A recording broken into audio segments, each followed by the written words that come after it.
La Iglesia Cristiana Josué, filial Apopa, presenta el mensaje de la palabra de Dios.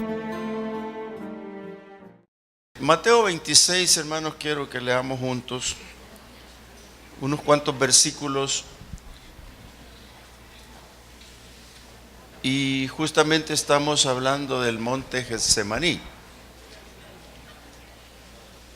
Dice Mateo 26, capítulo 26, versículo 36, dice: entonces llegó Jesús con ellos a un lugar que se llama Getsemaní y dijo a sus discípulos: sentaos aquí entre tanto que voy allí y oro. Y tomando a Pedro y a los dos hijos de Zebedeo, comenzó a entristecerse y a angustiarse en gran manera. Entonces Jesús les dijo: mi alma está muy triste hasta la muerte, quedaos aquí y velad conmigo. Yendo un poco adelante, se postró sobre su rostro orando y diciendo: Padre mío, si es posible, pase de mí esta copa, pero no sea como yo quiero, sino como tú. En esta oración de nuestro Señor Jesucristo en el monte, se cree que es de noche porque Él acaba de cenar con ellos, acaba de instituir la cena, la última cena del Señor con sus discípulos. Acaba de ser ungido por una mujer que llegó y que le quebró su perfume, su vaso de perfume de alabastro, y lo depositó en su cabeza, no en sus pies, sino en su cabeza. Está casi, podríamos decir, entregando el ministerio al Señor, porque ya pronto va a ser apresado, luego pasar por Poncio Pilatos, por Herodes, por el sacerdote, y luego ser juzgado por el pueblo para llevarlo a la crucifixión. Todos estos acontecimientos fueron una sola vez en la historia.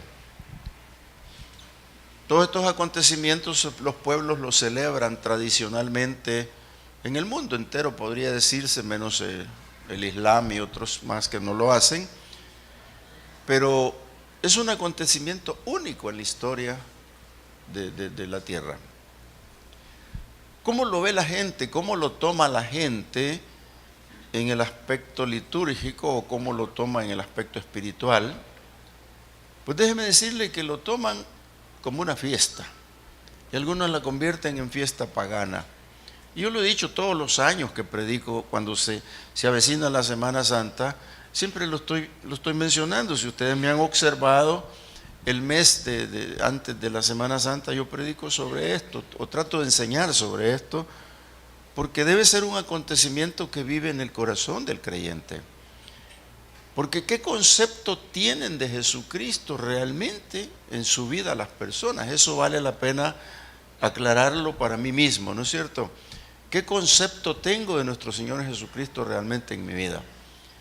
Eso vale la pena valorarlo, porque de ello depende cuánto yo comience a amar al Señor de una manera diferente.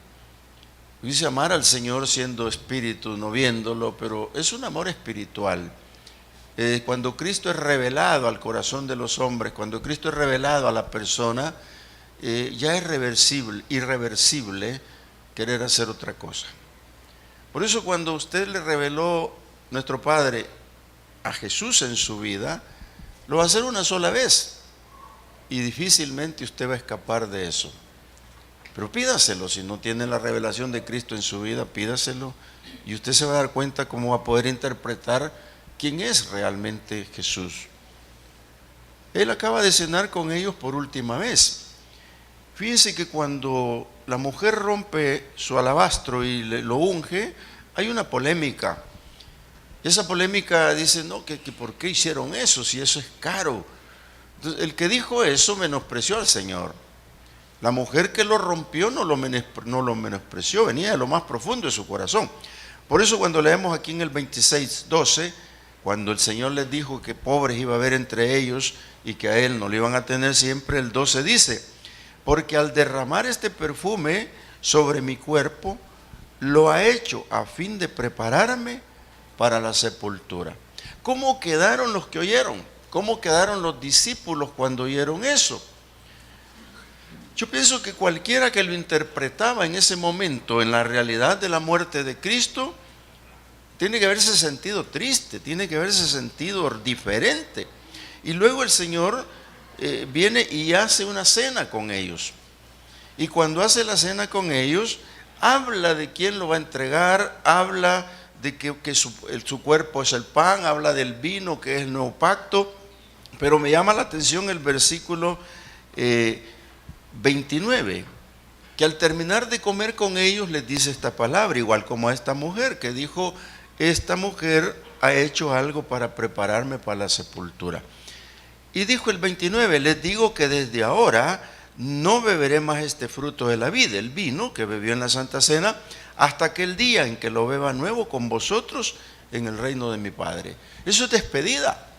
Lo que el Señor está diciendo allí a los discípulos es: yo me voy, me van a entregar, voy a morir, pero ustedes quedan con una invitación de beber este vino nuevo conmigo en el cielo.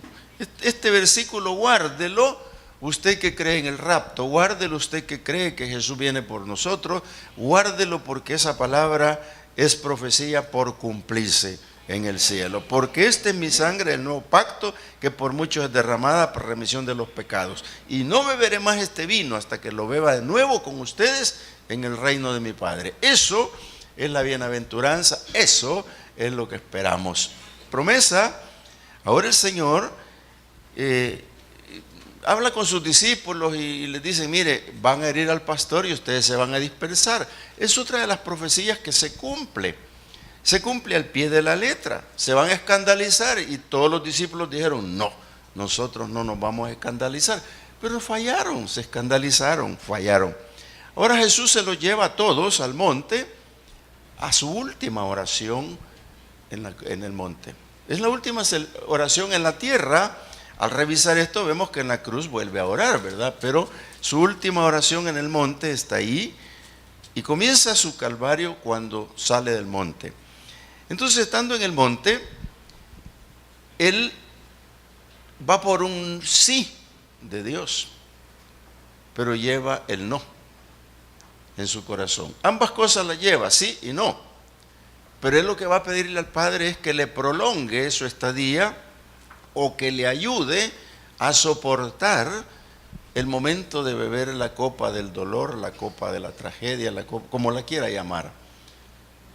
Note usted que ahí se cumple en él la palabra dicha en Isaías 53, si quiere leerlo yo se lo leo, donde dice: subirá cual renuevo delante de él y como raíz de tierra seca. No hay parecer en él ni hermosura, le veremos más inatractivo para que le deseemos.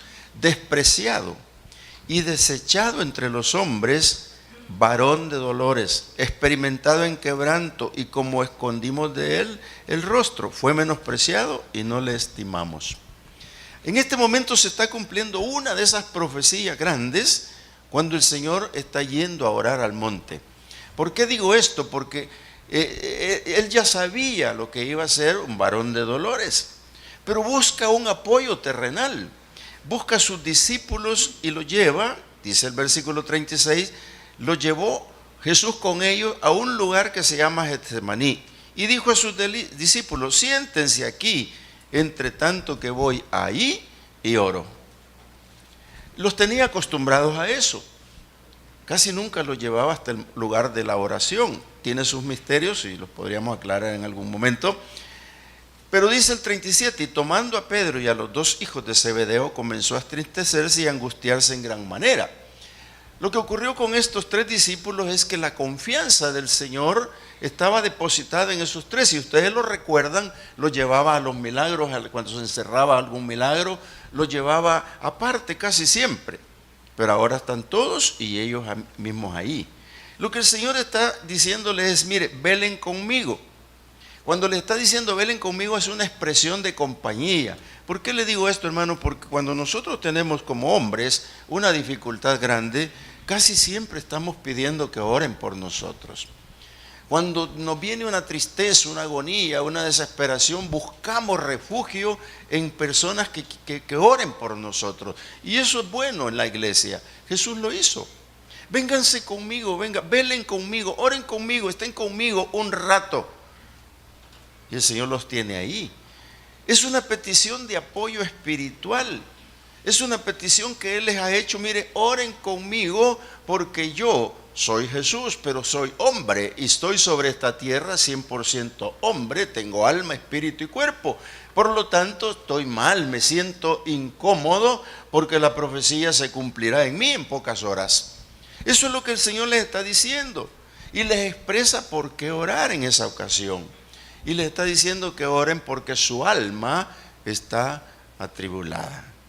Entonces Jesús les dijo, mi alma está muy triste hasta la muerte. Quédense aquí y velen conmigo. Amado hermano, ¿qué palabra más dura puede ser para alguien que el maestro le diga, me siento mal? Jesús nunca dijo estoy enfermo, Jesús nunca dijo estoy en pecado, Jesús nunca dijo oren por mí porque yo quiero saber. No, es la única vez que va y les pide que oren por él. Porque ya se despidió, les dijo, esta mujer me preparó para que yo vaya a la sepultura, que ya luego será. Esta mujer está preparándome porque ha recibido la profecía y me está ungiendo. Pero les dijo a ellos también en la comida, les dijo, yo me voy y no cenaré más con ustedes, pero en el cielo cenaremos de nuevo. Ahora les ha pedido que oren por él, que oren con él. ¿Y cuál es el propósito de esa oración? Por su alma, por su tristeza, porque es un hombre mortal. El dolor que está expresado a él es como hombre. Es 100% hombre Jesucristo en el monte Getsemaní la última vez. Amados hermanos, qué interesante es que nosotros aprendamos y veamos esto en un aspecto más sentimental, más de conciencia, porque eso, como les repito, fue un acontecimiento único, ya pasó, fue único, no va otra vez, fue único. Y el Señor en ese momento buscó el apoyo de sus fieles discípulos, cual que nosotros, hermano. Usted cuando tenga un problema serio o algo, no se complique, busque apoyo en la iglesia, busque apoyo en sus hermanos y para orar. Jesús lo pidió. Cualquiera podría decir, pero si es Dios, pero si Él está cerca de Dios, es el que más tiene comunicación con Dios, ¿por qué no está pidiendo a nosotros que intercedamos? Es lógico que quizás no lo hicieron. ¿Por qué? Era difícil entender el dolor de Él, ¿verdad? ¿Se ha fijado que a veces hay personas con tristeza y no les decimos nada o no hacemos nada? Dice que yo el domingo prediqué en la mañana acá. A mí me ocurren esas cosas regularmente y se acerca alguien y me dice, hermano, la palabra, y viene llorando por la palabra, no por lo que yo dije, no por la palabra. Entonces en ese momento, hermano, como que uno entra en el detalle de sentir el dolor ajeno, de sentir el dolor por la persona. Y eso es bueno que lo tengamos, todos. Por eso trabajamos con grupos familiares donde hay una coinonía familiar, hay una cosa linda. Por eso les anunciamos la escuela de niños y todo esto, porque nosotros debemos de ser un equipo, un grupo. Los discípulos están ahí, pero no están sintiendo la tristeza del Señor, no están sintiendo el dolor de su alma, no están sintiendo nada. Y Él les dijo, mi alma está muy triste hasta la muerte. No solo está triste, sino que va a morir si no tengo ayuda. Entonces, usted ha leído en otras partes que dice que los ángeles, Lucas dice que lo fortalecían los ángeles. ¿Por qué? Hay momentos tan difíciles, hermano, en lo que está pasando en nosotros, en ese momento en Jesús. Entonces dice que Jesús dijo, yendo un poco adelante, se postró sobre su rostro, orando, y comenzó su primera oración. La tristeza que lleva él para orar, hermanos, es bien complicada. Yo quiero leerle lo que dice Lucas 22. Fíjese que me llama la atención, se narra de diferentes maneras, pero Lucas 22, 44 dice, en esa misma oración, cuando empezó el 42, dice, diciendo, Padre, si quieres pasa de mí esta copa, pero no se haga mi voluntad sino la tuya. Y se le apareció un ángel del cielo para fortalecerle. Note usted que aquellos 12 hombres que están allá ayudándole a fortalecerlo, no hay palabra de aliento, no hay palabra de ellos, no hay oración. Sin embargo, un ángel desciende. ¿Por qué descendió un ángel a fortalecerle? Porque está actuando como hombre sobre esta tierra para salvar a la humanidad, amados hermanos. Este misterio debemos de entenderlo. Miren, que se nos meta en la mente y el corazón que Jesús era hombre, pero era Dios. Pero no dice la palabra que no se agarró de ser Dios, sino que se despojó de todo eso para poder cumplir con la misión terrenal de salvación. Pero un ángel llega cuando lo vio. Ya le dijo a los discípulos: mi alma está triste hasta la muerte. Hermanos, qué tremendo que le digan a alguien eso y nosotros no tenemos la sensibilidad para entenderlo, no tenemos la sensibilidad para darnos cuenta en qué podemos ayudar al hermano, a la hermana. Ahí está, y dice que se le apareció un ángel del cielo para fortalecerlo. Y estando, dice Lucas, en agonía. Note usted que aquí es más fuerte porque dice estando en agonía. Si usted sabe lo que es agonía, hermano, por Dios, qué terrible debe de ser. Qué tremendo debe ser la agonía. Mire, anoche yo tuve una mala noche, no podía dormir, me hizo daño algo. Pero yo oí un grito a lo lejos, pero uno no puede salir ni nada, ¿no?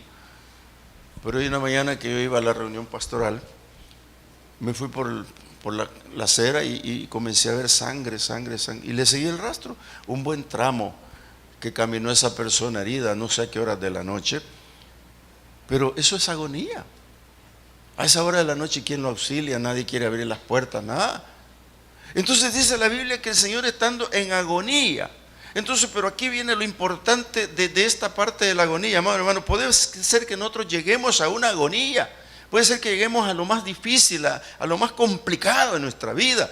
Pero mire, dice el Señor, y estando en agonía, oraba más intensamente, y era su sudor como grandes gotas de sangre que caían hasta la tierra.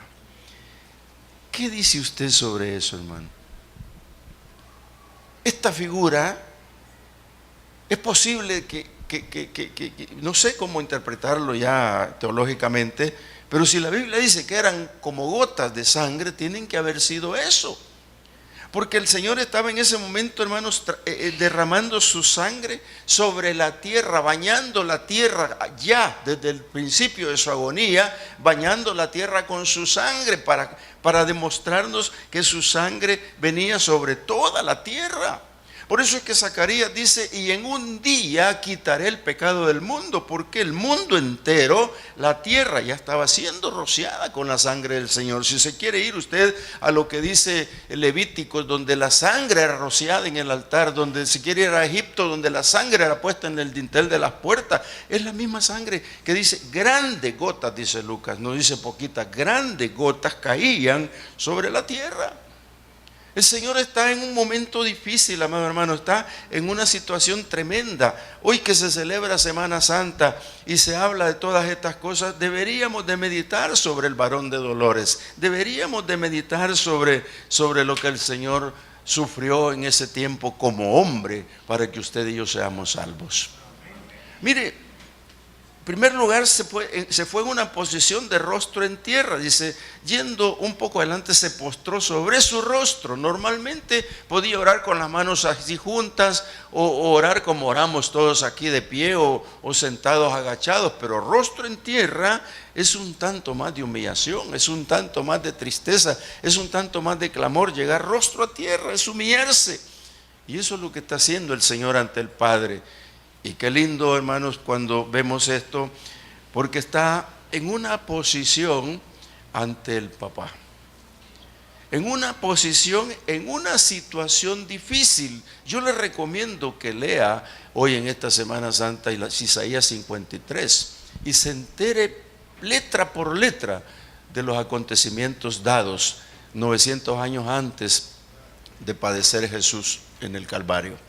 ¿Por qué le digo esto? Porque allí está, hermanos, la parte más sublime, más tierna.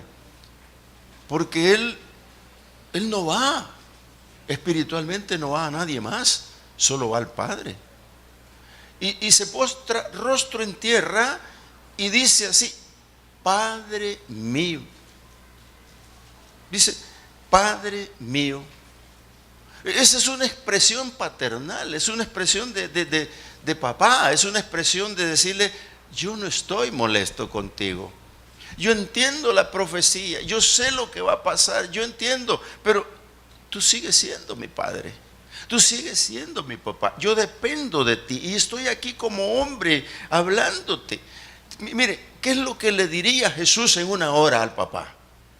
Yo no creo que le haya dicho lo que aquí está escrito, solo eso.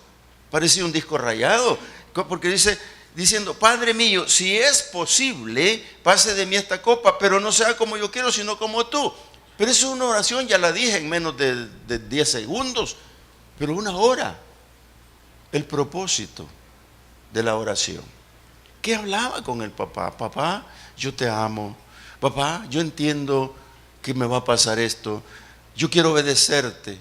Yo quiero decirte que si te es posible, no pase, no pueda beber yo esta copa ahora. Yo sé que la voy a beber, pero no ahora. Eso es lo que él pide.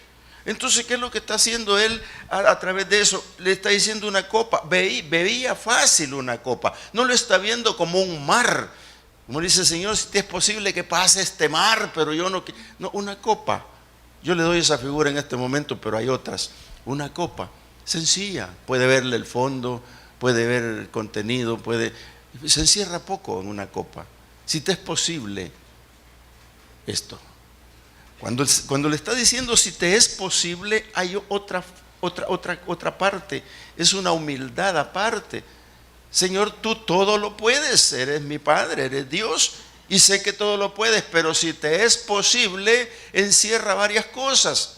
Entre ellas, tengas misericordia. Entre ellas dice: prolóngalo, cámbialo. Cualquier cosa puede decir: si te es posible hacérmelo. Pero casi siempre en la oración estamos diciendo: no es si te es posible, Señor, hazlo. Tu palabra dice, y reclamamos la promesa de una manera exagerada. La humildad la expresa en: si te es posible, Señor, hazlo. Si te es posible, hazlo, pero que no sea como yo quiero, sino como tú quieres. ¿Qué cree usted que pasó en la primera oración? Nada. El único acontecimiento grande es que los discípulos se durmieron. Porque dice el versículo, cuando dijo eso, vino luego a sus discípulos. Bajó de donde estaba y vino a sus discípulos. ¿Qué es lo que pasó? No es que se aburriera ni se cansara de orar. Sencillamente venía para ver si lo están apoyando. Venía para darse cuenta si había aquella empatía. Si venía para darse cuenta si eran espirituales. Venía para darse cuenta si también ellos se comunicaban con el Padre. Eso es lo que ha hecho Jesús. Baja y lo ve. Y los halla durmiendo. Pero no los regañó. No les pegó, no les dijo nada, solo les dijo una cosa muy sublime, muy tierna. Así les dice que no han podido velar conmigo una hora. Lo que les dijo: yo acabo de estar con mi papá hablando una hora y ustedes se me durmieron. No se pusieron en el vallado por mí, no hicieron nada por mí, pero no los reclaman ni se enojan, sencillamente les dice: no han podido. Y esto que les dice: no han podido, hermanos, es porque a veces no se puede. Y entonces viene el otro versículo y le dice: velen y oren para que no entren en tentación. Lo que les está diciendo: yo ya lo voy a dejar, este ministerio lo voy a entregar, yo ya no voy a estar sobre la faz de la tierra físicamente, pero ustedes no caigan en tentación. El espíritu a la verdad está dispuesto, pero la carne es débil. Les dice: se durmieron, es normal. Está bien que se duerman, es normal, no los voy a llevar hasta el extremo, pero por favor, velen y oren. Y eso es lo que le decimos a la iglesia: vele y ore. 3 días de ayuno y oración en el templo, hermanos, no es otra cosa más que velar y orar. Eso es lo que estamos haciendo y queremos hacer. En la calle la tentación, en afuera es la tentación. Los discípulos iban a quedar sin el pastor. Por eso es que el pastor les dice, el 31 dice, entonces Jesús les dijo, todos vosotros se van a escandalizar de mí esta noche, porque está escrito, heriré al pastor y las ovejas del rebaño serán dispersadas. Las ovejas dispersas, amados hermanos, se pierden. Las ovejas dispersas son las que no velan, no oran, duermen en la oración. Esas son las ovejas dispersas. Y él les dice, háganlo para que no caigan en tentación. Porque dice la Biblia, el pueblo sin palabras se desenfrena. Entonces, ¿qué es lo que pasa, hermanos, con el pueblo que está fuera de nosotros? ¿Qué es lo que entiende el pueblo de afuera? Mire, ellos hacen sus bacanales, hacen las cosas, cualquier cosa. Y pasa la Semana Santa y sigue normal la vida. La vida del cristiano no es esa. El verdadero cristiano es llevar a Cristo en su corazón y tenerlo consigo para siempre y no crucificado. Yo les decía el domingo pasado que José de Arimatea y Nicodemo son personajes tan importantes que me llaman la atención, porque no quisieron ver a Cristo crucificado, lo bajaron de inmediato. Y lo bajaron de inmediato y lo pusieron como correspondía y resucitó el Señor. ¿Pero por qué muchos lo tienen crucificado? ¿Sabe? El pueblo idólatra, el pueblo pagano, el pueblo que vive en bacanales, crucifica al Señor todas las Semanas Santas, lo vuelve a dejar crucificado, hermano. No lo resucitan en sus corazones. Y yo lo digo, perdonen ustedes que están viendo la televisión, pero es la verdad. Sin el maestro cualquier cosa puede ocurrir. Por eso les digo, yo sé que no pudieron una hora, pero velen y oren, para que no caigan en tentación. Y mire, y los dejó así, y los dejó. Y le dijo, su carnita es débil. Y otra vez fue, y oró por segunda vez, y volvió lo mismo. Padre mío, si no puede pasar de mí esta copa sin que yo la beba, hágase tu voluntad. Lo mismo. ¿Qué es lo que está diciendo el Señor? Voy a beber la copa, Padre, acepto tu voluntad y en esta obediencia. Los evangelios no narran los acontecimientos como lo narra Hebreos 5. Quiero leérselo. Dice Hebreos 5 que el Señor había subido al monte, y dice 5:7. Cristo, en los días de su carne, como hombre, ofreciendo ruegos y súplicas con gran clamor y lágrimas al que le podía librar de la muerte, fue oído a causa de su temor reverente. Una hora subió, ya fue oído, pero no hay respuesta. Una segunda hora sube, ya fue oído, pero no hay respuesta. Y eso nos pasa muchas veces, amados hermanos, horas, días, meses orando por el problema y no hay respuesta. Pero es porque quizás no nos hemos puesto en la petición del Señor, que se haga tu voluntad, Señor, que se haga tu voluntad. Dice la palabra que subió al monte y con clamor y lágrimas a aquel que su padre, que le podía librar de la muerte, fue oído a causa de su temor reverente. Y aunque era hijo, por lo que padeció, aprendió la obediencia. ¿Acaso no decía Isaías, varón de dolores, menospreciado, desechado por los hombres? Y habiendo sido perfeccionado, vino a ser autor de eterna salvación para todos los que le obedecen. Y fue declarado por Dios sumo sacerdote según la orden de Melquisedec. Ese es otro tema. Pero qué interesante lo que el Señor acepta la voluntad. No culpa a sus discípulos. Ellos no entendían, su dolor no era el mismo. Pero en su tercera oración, cuando subió, ahí sí recibió la respuesta. Aunque aquí la Biblia no lo dice bien explicado, pero en la tercera hora recibió su respuesta. Y si usted ve, el escenario es el mismo, es en la misma noche. Los discípulos siguen roncando. Y es la iglesia que se duerme, sigue roncando. Y el Señor va por la tercera hora, quiere que lo veamos aquí. Dice, otra vez fue y oró por segunda vez diciendo, Padre mío, si no puede pasarme esta copa sin que yo la beba, hágase tu voluntad. Vino otra vez y los halló durmiendo, porque los ojos de ellos estaban cargados de sueño. Y dejándolos, ya no les habló, no les dijo, hijos, ¿que no les acabo de decir que velen y oren? ¿No oyeron? ¿Qué no les acabo de decir que si están velando y orando no van a caer en tentación? ¿Acaso se les acaba de olvidar que les dije que la carne es débil? No, siguieron durmiendo. Aquí sí ya podemos sacar una explicación, hermanos. ¿Qué es lo que pasa si el Señor nos llama a oración, nos llama a estar en comunión con Él y no lo hacemos? ¿Qué es lo que está pasando? ¿Qué es lo que está pasando? Usted quiere tener un ministerio glorioso, busque en oración. Usted quiere que su ministerio de veras tenga la luz de Cristo, búsquelo en oración. Usted quiere que el ministerio suyo de veras camine con Jesús, búsquelo en oración. De lo contrario, va a fracasar. ¿Sabe? La mayoría de ministerios que hay en la iglesia y que ponen como su servidor le ha puesto al ministerio que tiene, mi condición es que vengan a orar, de lo contrario solitos se van a correr. Así pasa, ya me ha pasado en otras veces, queda solo el ministerio. Los discípulos son un ejemplo. Ya no les dijo nada, se fue la tercera vez a oración, dice 44, dice, y dejándolo se fue de nuevo y oró por tercera vez, diciendo lo mismo, porque esa era su petición, no era otra, era la misma. Y en este momento ocurre lo que todos conocemos.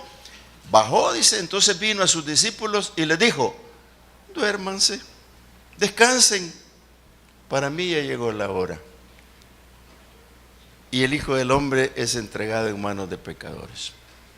Así de simple y sencillo, le dijo: papá, ahora, Padre mío, se ha cumplido tu voluntad, no la mía. Vámonos. Sigan si quieren durmiendo, yo me voy a cumplir con el ministerio de la crucifixión. Y salió el Señor. Y en ese momento se acercaron y lo tomaron preso. Ahí comienzan los dolores. Ahí comienza el varón de dolores, después de haber sudado sangre en el monte, a caminar a la cruz del Calvario. Yo quiero decirle esta tarde, hermanos, que Jesús aquí está en camino a beber la copa que no quería. Está en camino a consumar los hechos de su muerte expiatoria. Está en camino a salvar a muchos. Y por eso es que ahora el mundo es salvo con Cristo. Por eso es que ahora cuando hablamos de la crucifixión, hablamos de expiación. Por eso es que ahora cuando hablamos de la crucifixión, hablamos de muerte. Por eso es que ahora cuando hablamos de crucifixión y muerte, hablamos de resurrección. Porque el único que resucitó es Cristo, es la única tumba vacía, es el único que ha ingresado al cielo. Por eso él había dicho: el que subió y el que bajó soy yo. Y por eso nace el versículo, dice: porque de tal manera amó Dios al mundo, que dio a su Hijo único, para que todo aquel que en él cree no se pierda, mas tenga vida eterna. Aquí se cumple el primer paso de la crucifixión y arrestan al Señor Jesús. Hermanos, la Semana Santa ya se acerca y todos los años la celebran. Nosotros la recordamos. Por eso la iglesia tiene programado 3 días de oración y ayuno. Queremos estar todos. Y el domingo, aquí, con petardos, con cohetes y con tamales y con otras cositas, proclamaremos que Cristo resucitó. Amén. Ese es Jesús.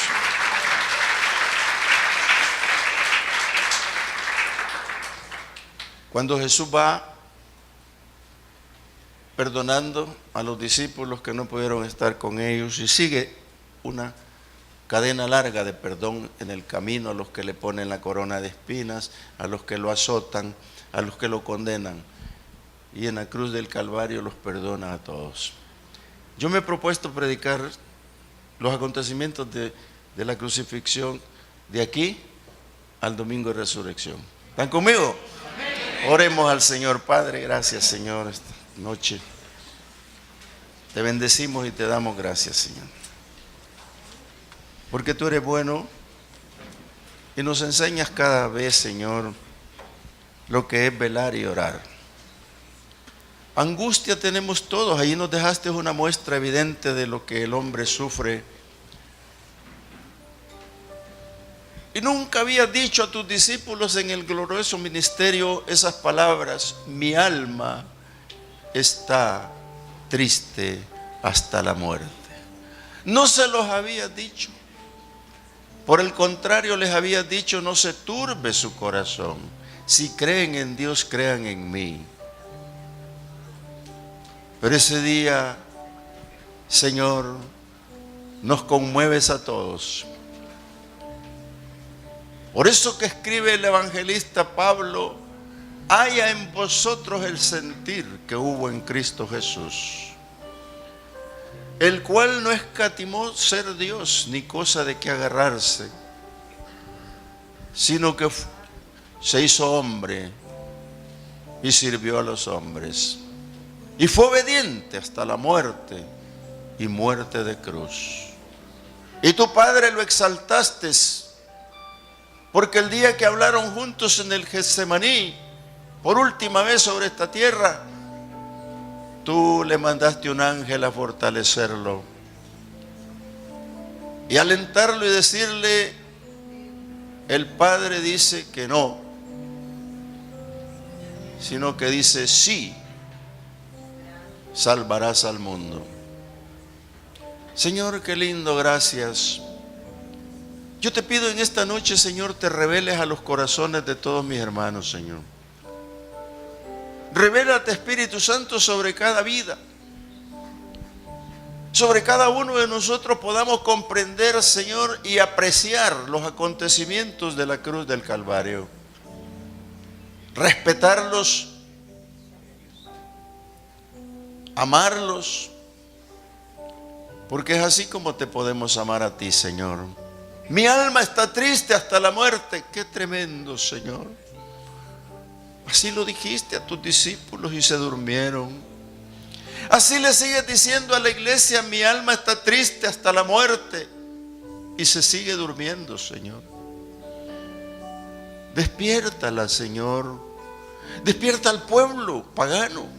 Despierta, Señor, a la iglesia tradicional. No sé, Señor, despiértalos a todos aquellos, Señor, que no han entendido que el varón de dolores estaba en el monte Getsemaní, que el varón de dolores estaba allí para sufrir. Con todo eso, dice la Biblia, quisiste quebrantarlo para que viera linaje. Señor, gracias. Gracias por Jesucristo. Gracias por nuestro amado Señor Jesucristo. Queremos que esta noche se quede en nuestros corazones. Viva ahí. Y el Espíritu Santo nos revele que somos hijos de Dios. Padre, muchas gracias. La Iglesia Cristiana Josué, filial Apopa, presentó el mensaje de la palabra de Dios.